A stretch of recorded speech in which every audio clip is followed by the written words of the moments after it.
यो चाहिँ रिल्स अनि टिकटकमा चाहिँ मैले धेरै जसो देखिरहेको हुन्छु सो हजुरहरूलाई पनि यस्तै खालको एडिटिङ गर्नु छ आफ्नो टिकटकमा हाल्नु छ रिल्समा हाल्नु छ भने यो भिडियोलाई लास्टसम्म हेर्नु होला आज यो भिडियोमा चाहिँ म यो भिडियोको ट्युटोरियल दिन्छु सो आज म हजुरलाई चाहिँ आफ्नो भिडियोमा चाहिँ 3D pro effect plus strobe effect राखेर चाहिँ कसरी भिडियो एडिट गर्ने भनेर सिकाउँछु धेरै गाह्रो छैन एकदम इजी छ सो हजुरले सिम्पली एडिट गरेर हाल्न सक्नुहुन्छ सो यो भिडियो कस्तो लाग्छ हजुरले एक लाइक गरिदिनु होला र आउने दिनमा यस्तै खालको नयाँ भिडियो लिएर आउँछु त्यसको लागि चाहिँ हजुरले मेरो च्यानललाई सब्स्क्राइब गरेर चाहिँ बेलको आइकनलाई दबाउन नबिर्सिनु होला सो धेरै ढिला नगरिकन it's me Susmita Bhattarai and you guys are watching my YouTube channel so let's start the video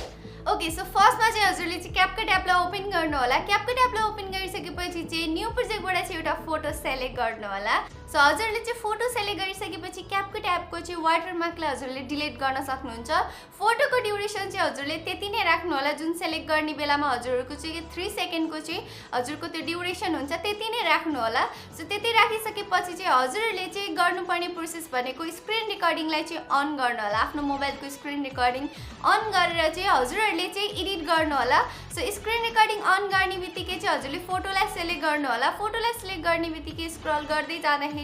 त्यहाँनिर हजुरले स्टाइल भन्ने इफेक्ट देख्नुहुन्छ सो स्टाइलमा क्लिक गरेर हजुरले चाहिँ 3D प्रो इफेक्टलाई चाहिँ सेलेक्ट गर्नु होला त्यसपछि त्यहाँनिर जेनेरेटिङ हुन्छ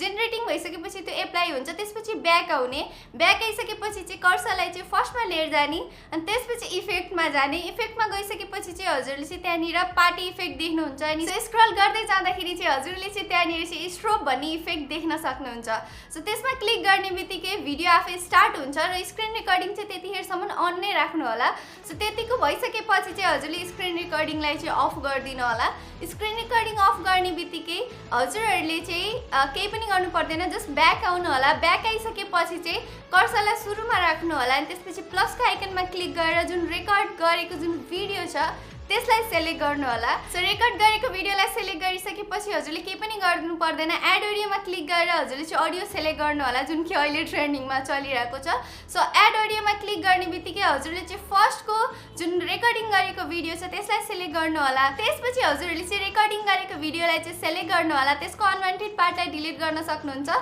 नत्र हजुरले चाहिँ त्यसलाई सेलेक्ट गरेर स्पिडमा गएर त्यसको स्पिडलाई चाहिँ धेरै गरिदिनु होला लाइक साउन्ड अनुसार हजुरले एडजस्ट गर्नु होला सो मैले चाहिँ यहाँनिर साउन्ड अनुसार एडजस्ट गरिरहेको छु हजुरले चाहिँ साउन्ड मेरो टिकटकमा भेट्न सक्नुहुन्छ लिङ्क डिस्क्रिप्सनमा राखिदिन्छु सो त्यसरी गरिसकेपछि चाहिँ एडजस्ट गरिसकेपछि चाहिँ फाइनल लुक हजुरले यहाँ देख्न सक्नुहुन्छ मैले चाहिँ यो प्ले गरेर देखाउँछु र हजुरले यहाँनिर देखिरहनु भएको छ यो चाहिँ फाइनल लुक हो सो यसरी चाहिँ हजुरले एडिट गरिसकेपछि चाहिँ क्यापकटबाट हजुरले केही नगरिकन हजुरले चाहिँ यसलाई